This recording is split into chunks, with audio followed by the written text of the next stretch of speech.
وہ حدیث ہے کہ مومن وہ ہے جو پریڈکٹیبل کیریکٹر کا ہوتا ہے اور اس کے شر سے دوسرے لوگ محفوظ رہتے ہیں. تو یہ جو شر ہے تو کیا یہ صرف فزیکل فارم آف شر ہے، یعنی کسی کے ساتھ وائلنس کرنا، یا اس کی کیا کیا قسم ہے؟ دیکھیے، آدمی کو جو کسی بھی آدمی کو جو آپ نقصان پہنچاتے ہیں تو وسیع تقسیم کے مطابق آپ دو طرح سے نقصان پہنچا سکتے ہیں، ایک منٹل لیول پر اور دوسرا فزیکل لیول پر.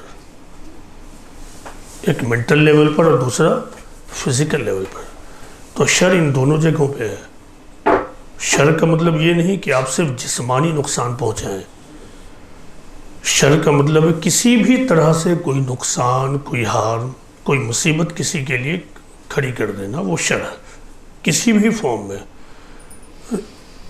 کسی کا مال ہڑپ لینا، امانت میں خیانت کر دینا، کسی کے بارے میں جھوٹ بول دینا، کسی کو وربل ٹارچر کرنا، یہ تمام چیزیں کیا ہے؟ شر ہے. یہ تمام چیزیں شر ہے. اور اسی طرح کسی کو جس طرح سے بھی فائدہ آپ پہنچا دیں، جس طرح سے بھی، وہ خیر ہے. جس طرح سے فائدہ پہنچائیں وہ خیر ہے.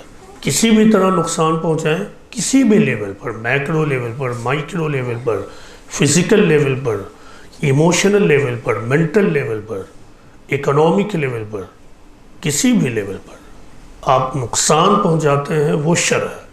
کسی بھی لیول پر کسی کو اگر آپ فائدہ پہنچاتے ہیں تو یہ خیر ہے. تو مومن وہ ہے جس سے دوسروں کو کسی بھی سطح پر خیر ہی ملے گی. مومن سے شر کا توقع اور ایکسپیکٹیشن دوسروں کو نہیں ہونا چاہیے. یہی اسلامی تعلیمات ہے. خیر کا مطلب صرف یہی نہیں ہے کہ وہ آپ کو لا کے گفٹ دے دے گا، وہ آپ کو لا کر روپیہ پیسہ دے دے گا، وہ لا کر آپ کو کوئی اور اس طرح کا فزیکل ہیلپ کر دے گا. خیر کا مطلب یہ ہے، خیر کا منیمم کیا ہے؟